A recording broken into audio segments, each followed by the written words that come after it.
ಶ್ರೀರಂಗಮನ್ನರ್ ಸಮೇತ ಆಂಡಾಳ್ ತಿರುಗಡಿಗಳೇ ಶರಣು.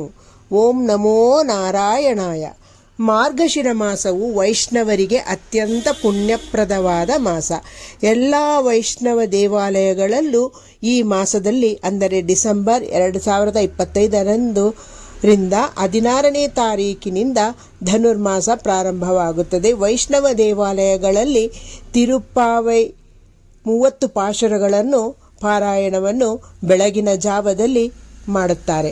ತಿರುಪ್ಪಾವೈ ಅಂದರೆ ಸುಪ್ರಭಾತ ಅಂತ ಅರ್ಥ. ತಿರುಪ್ಪಾವೈಯನ್ನು ಗೋದಾದೇವಿಯು ರಚಿಸಿದ್ದಾಳೆ. ಗೋದಾದೇವಿಯು ಕೃಷ್ಣನನ್ನು ಒಲಿಸಿಕೊಳ್ಳಲು ಈ ಕಾತ್ಯಾಯಿನಿ ವ್ರತವನ್ನು ಮಾಡುತ್ತಾಳೆ. ಈಗ ಮೊದಲನೇ ಪಾಶುರದ ಅರ್ಥವನ್ನು ತಿಳಿದುಕೊಳ್ಳೋಣ.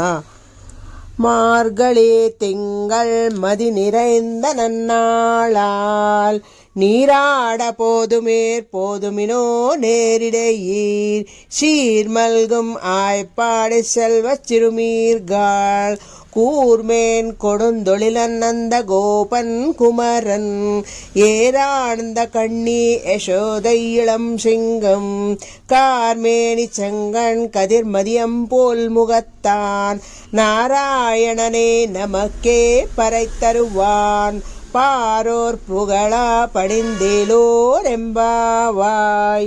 ಈ ಮೊದಲನೇ ಪಾಶುರವನ್ನು 2 ಬಾರಿ ಹೇಳಿಕೊಳ್ಳಬೇಕು. ಮೊದಲನೆಯ ಪಾಶುರದ ಭಾವಾರ್ಥ: ಮಾರ್ಗಳಿ ತಿಂಗಳ್ ಮದಿ ನಿರೈಂದ ನನ್ನಾಳಾಲ್ ನೀರಾಡ ಪೋದುಮೇರ್ ಪೋದುಮಿನೋ ನೀರಿಳೆಯೀರ್. ಗೋದಾದೇವಿಯು ನಂದಗೋಕುಲದಲ್ಲಿರುವ ಸರ್ವಾಭರಣ ಭೂಷಿತರಾದ ಗೋಪಿಕೆಯರನ್ನು ನಾವು ಪುಣ್ಯ ಸ್ನಾನವನ್ನು ಮಾಡಿ ಶ್ರೀಕೃಷ್ಣನನ್ನು ಒಲಿಸಿಕೊಳ್ಳೋಣ ಎಂದು ಕರೆಯುತ್ತಿದ್ದಾಳೆ.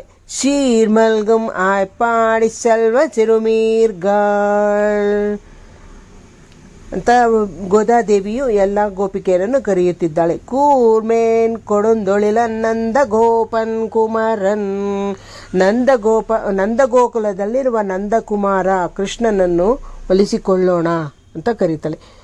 ಏರಾಂದ ಕಣ್ಣಿ ಯಶೋದೈ ಇಳಂ ಸಿಂಗಂ ಕಾರ್ಮೇನಿ ಚಂಗನ್ ಕದಿರ್ಮದಿಯಂ ಪೋಲ್ ಮುಗತ್ತಾನ್.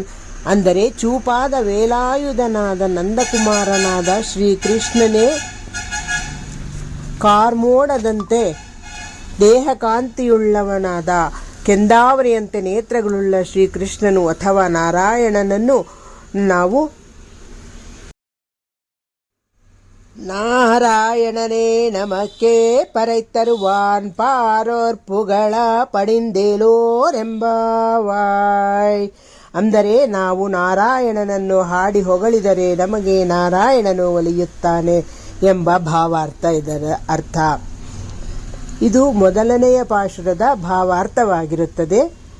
2ನೆಯ ಪಾಶುರದ ಭಾವಾರ್ಥವನ್ನು ನಾಳೆ ತಿಳಿದುಕೊಳ್ಳೋಣ. ಆಂಡಾಳ್ ತಿರುವಡಿಗಳೇ ಶರಣು. ಆಂಡಾಳ್ ತಿರುವಡಿಗಳೇ ಶರಣು.